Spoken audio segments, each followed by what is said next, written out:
안녕하세요. 도란도란 책방입니다. 시처럼 아름다운 수필. 오늘은 나이가 들어가면서 가까워지는 단어, 요양원에 대한 이야기를 담은 수필을 소개합니다. 우리나라 65세 이상 노인 인구가 2025년에는 1,000만 명을 넘고 2035년에는 1,500만 명에 이를 것이라고 그래요. 한국은 빠른 속도로 늙어가고 있습니다. 나이가 들어서 어디에서 살 것인가, 또 나는 어디에서 생을 마감하고 싶은가, 우리 모두에게 던지는 차분한 질문이지요. 그 질문을 잠시 더 깊이 있게 생각하게 해준 수필, 허정진 작가의 요양원 가는 길 소개합니다. 참고로 이 수필은 2017년 전북일보 신춘문예 수필 당선작입니다.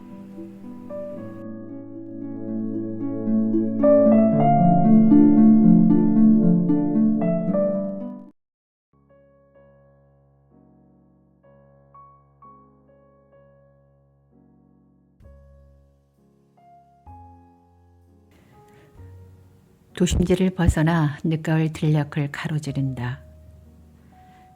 분주함 속에 풍요가 거쳐간 논밭에는 허우롱과 적막으로 가득하다. 그루가리를 하려는지 곱게 가다른 논이랑이 소멸과 생성의 끝없는 순한 고리를 엮어내고 있다. 갈립 같은 작은 새떼가 서쪽으로 기울어진 바람을 타고 물결 치듯 지나간다.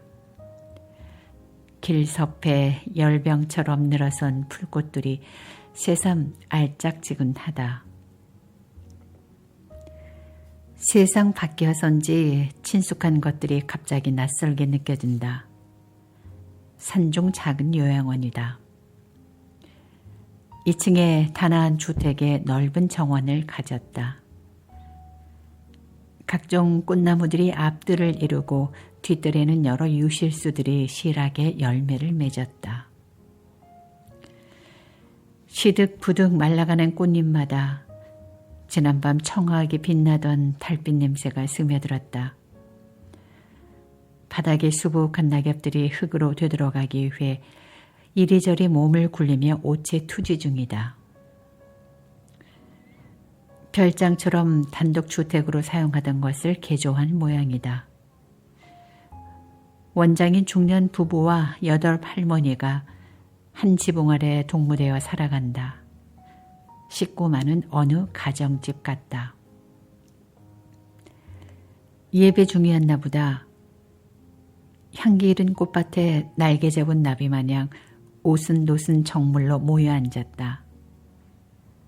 소파나 휠체어에 작은 몸 웅크리고 가는 귀먹은 얼굴을 갸웃거린다. 마음과는 달리 찬송가는 늘어지고 오물오물하다.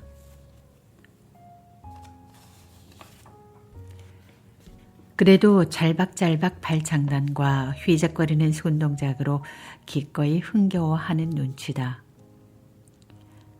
형형한 기색도 펄펄한 기운도 사라졌지만 죽음 이후의 삶을 준비하는 과정은 모두에게 절실하다. 우련한 눈빛들이다. 더 이상 변곡점 없는 삶의 여정을 마치 자신만의 속도와 리듬에 따라 움직이듯 담담한 표정이지만 조금은 아쉬운 듯 또한 무엇이 그림자처럼 따라다닌다. 복잡하고 혼탁한 생각에서 벗어나 다음 생에 맑은 영혼을 찾아 나선 순례자들 같다. 청아하게 푸르던 잎 다 떨어뜨리고 앙상한 가지들만 남긴 채 침묵 속에 들어간 겨울숲처럼 야이고 굽은 등은 왠지 서늘하고 쓸쓸하다. 보고만 있어도 자꾸 슬퍼진다.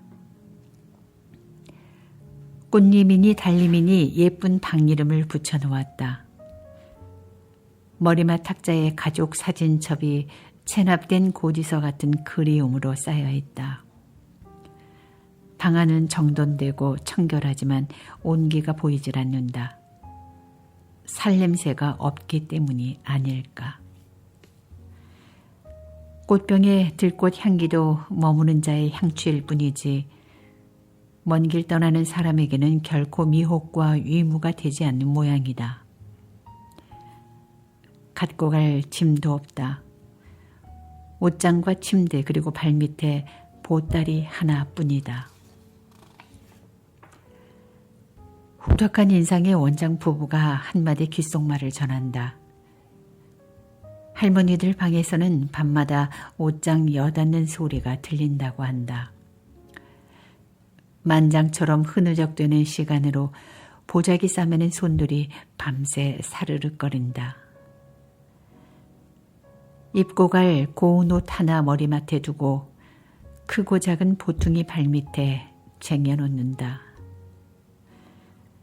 꽃님방 구순 먹은 할머니는 엄마가 내일 데리러 온다 하고 달림방 막내 할머니는 고향 떼기밭에 감자 캐러 간다며 속절없는 밤을 붙잡는다. 산새소리에 늦은 잠이 깬 할머니들은 서둘러 거울 속의 온전한 제 모습을 보고서야 주섬주섬 보자기를 풀어 제 자리로 돌려놓는다고 한다. 익숙한 일상처럼 호전몽 같은 어젯밤이 파적거리가 되어 저녁이면 지는 꽃잎들 화로처럼 다시 피는 하루가 이어진다. 세상에 존재하는 것은 시간뿐임을 안다. 되돌릴 수도 늦출 수도 멈출 수도 없는 시간이 내게 더 이상 남아있지 않다는 것을 조락한 내 몸이 안다. 구태여 시간을 욕심내지 않는 저승길에서 생존에 집착해야 할 이유와 의미는 공허하다. 그래서 무덤덤하다. 더 이상 세상에 왈가왈부하지도 싫은 것을 결코 싫지 않게 넘어가지 못했던 그 완강함도 함부로 드러내지 않는다. 한때의 절망과 결핍들도 상처투성의 과거들도 평생 한번 제대로 없이 보낸 삶의 남노와 회한도 잘라버린 신경세포처럼 통증을 잃은 지 오래다. 별림방 할머니를 방문한 능숙한 자식 뇌회가 있다. 청유형의 완곡어법으로 서로를 유라는 말들이 낯빛 방언을 머쓱하게 떠다닌다. 수다도 눈물도 아닌 그저 허허로운 웃음이나 풀풀 날리며 무료한 오후를 핥아내고 있다. 바쁜 일이 있는지 금방 일어서는 자식의 기름기 없는 목덜미를 보면서 출근처럼 저녁의 기약이 아니라 매번 마지막일 것 같은 아릿한 배웅을 한다. 서로가 맞잡은 미지근한 손의 함의는 무엇을 전하고 있었을까? 요양원이 어떤 곳인지 구경이나 하고 싶다는 어머니와 마지못해 나선 길이었다.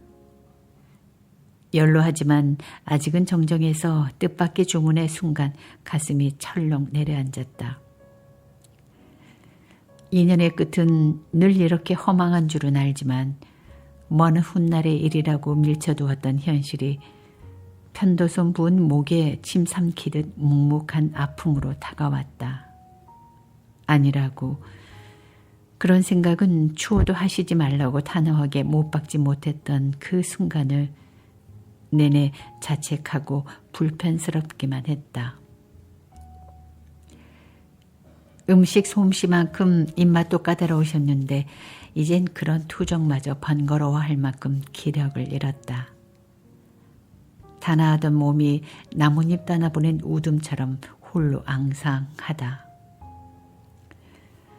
그나마 의지하고 타시락거리며 살던 남편마저 떠나보내고 어린 늑골 사이 녹슨 거푸집에서는 매일 서늘한 바람이 분다. 노구에서 여자가 사라졌지만 늘 꽃으로 남고 싶었던 어머니는 이제 단풍 든 낙엽을 보아도 곱다고 할 줄도 모른다. 당신 자신이 낙엽이니까. 생의 마감을 어떻게 하는 것이 아름다운 모습일까? 자신의 행동과 의지로 생활하다가 1000명이 다해 자기 집에서 잠자는 듯이 세상을 떠나는 것은 누구나 원하는 행복이 아닐까. 하지만 더 이상 자기 몸 하나 지탱할 기력이 없거나 내가 나를 몰라보는 만일의 경우가 생긴다면 어찌 해야 할까. 가족의 사랑과 품 안에서 마지막 순간을 보내기를 대다수가 원하지만 실상 현실은 병원이나 요양원에서 지내는 것이 대다수라고 한다. 전문적인 치료나 호스피스의 심리적 도움을 받는 것이 어쩌면 당사자에게 더 평안한 일인지도 모른다. 먹고 사느라 아둥바둥대는 현실을 외면하기도 어렵고 부모 자식 간의 젖빛 교감만을 내세운 봉양이 언제까지나 효심의 임계점을 견뎌낼지도 염려가 된다. 각자의 입장과 처지가 있는 터에 부모를 요양원에 모시는 것을 불효라고 할 수는 없을 테지만 어려운 상황에서도 직접 수발하고 모시는 자식들도 많은 것을 보면 편리나 효율만이 능사는 아닌 것도 같아 마음이 찹찹해진다. 돌아오는 길에 어머니의 표정 잃은 눈빛이 덜컹거린다.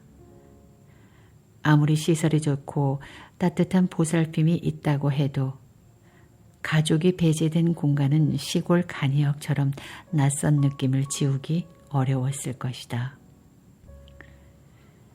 행여 자식들에게 짐이 될까봐 요양원을 마음에 두었을지 모르지만 돌아올 수 없는 강 건너듯 그 마음은 먹먹하게 이를 때 없을 듯하다. 부모 다음은 또 우리 세대인데 그때쯤 나는 어떤 선택을 하게 될지 불현듯 궁금하다. 서늘한 찬기를 품은 실바람이 차창 너머 허공의 발부리에 넘어져 휘청거린다.